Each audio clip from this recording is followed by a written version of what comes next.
Hey friends, welcome back to Learners Classes. Today we'll study in this video about the story of Palampur, that is in your class 9th economics. Okay, so Palampur कोई village ऐसा नहीं है, it's just an hypothetical village, okay, that we assume, जिसे हमने assume किया है. अब आप सोच रहे होगे ना कि ये पालमपुर हम कहाँ पढ़ेंगे, किस चैप्टर, किस सब्जेक्ट में. अभी तक आपने क्लास 8 में हिस्ट्री, ज्योग्राफी, सिविक्स पढ़ा था. अब क्लास 9th में जब आप आओगे तो आपको एक और नया सब्जेक्ट मिलेगा, डैट इज़ योर इकोनॉमिक्स. अब आप सोच रहे हो कि लो 3 सब्जेक्ट कम थे, जो एक और आ गया है. हाँ, अभी 3 सब्जेक्ट लेकर हम लोग खुद ही झेल रहे थे, अब एक सब्जेक्ट और हम लोग पढ़ें. बट स्टूडेंट्स, आप जान रहे हो कि अगर आपने इन 3 सब्जेक्ट को पढ़ा है तो उसमें कुछ नया आपने सीखा है, कुछ नई चीज़ें आपने जानी है. तो अगर आपको ये नया सब्जेक्ट मिल रहा है इकोनॉमिक्स, तो इसमें भी ऑफकोर्स आप कुछ नया ही जानोगे, कुछ नया सीखोगे. तो ये पढ़ना इकोनॉमिक्स भी कहीं ना कहीं ज़रूरी है, और जो है ये हमारी लाइफ से रिलेट करता है और हमें इसके बारे में जानना है, समझना है. तो इसलिए ये हमारी क्लास 9th में आया है.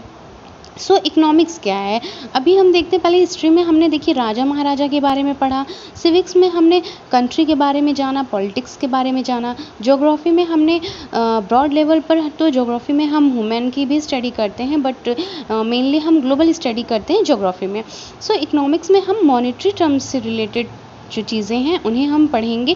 ऐसा नहीं है कि अब आप क्लास 9th में हो और अभी से आपको जीडीपी कैलकुलेट करने के लिए दे दिया जाएगा. नहीं, ऐसा नहीं है. हाँ, लेकिन आपको क्लास 9th में अभी ये चीज़ें समझनी है जो जनरल चीज़ें हैं कि इनकम हम कैसे जनरेट कर सकते हैं, इनकम हो कैसे सकती है, ठीक है ना, फार्मिंग कैसे हो सकती है, हमारी मीन्स अर्निंग क्या है. तो अब ये सब चीज़ों को हमको समझने के लिए इसको इकोनॉमिक्स को पढ़ना पड़ेगा. तो इकोनॉमिक्स में सबसे पहले ये स्टोरी दी गई है, स्टोरी ऑफ पालमपुर विलेज, ठीक है. और पालमपुर एक एज्यूम किया हुआ विलेज है, कि हमने इसे एक एज्यूम किया है, समझा है कि हाँ एक गांव है, एक विलेज है, ठीक है. अब वहाँ की लाइफस्टाइल, वहाँ के लोग कैसे रहते हैं, वहाँ किस तरह से इनकम जनरेट होती है, वहाँ पर क्या चीज़ें हैं, फार्मिंग है, विलेज है ऑब्वियस, तो वहाँ फार्मिंग होगी.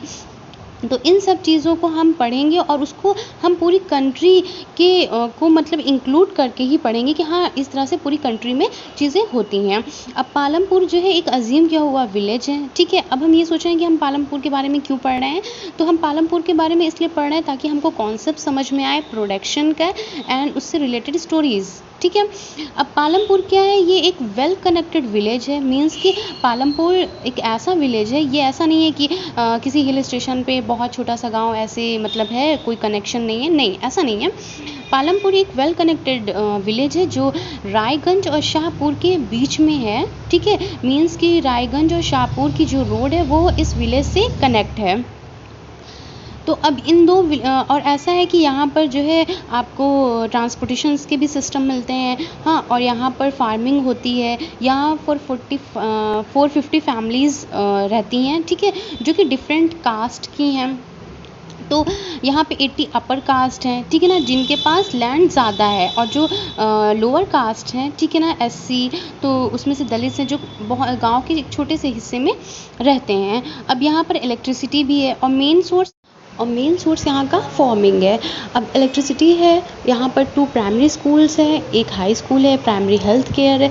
ओवरऑल मिलाकर आप ये कह सकते हैं कि यहाँ पर रहने के लिए सारी फैसिलिटीज़ दी हुई हैं. अब एग्रीकल्चर मेन सोर्स है, तो हम नेक्स्ट वीडियो में जानेंगे कि फैक्टर ऑफ प्रोडक्शन और फार्मिंग कैसे होती है पालमपुर में. We will discuss in the next video. Bye bye.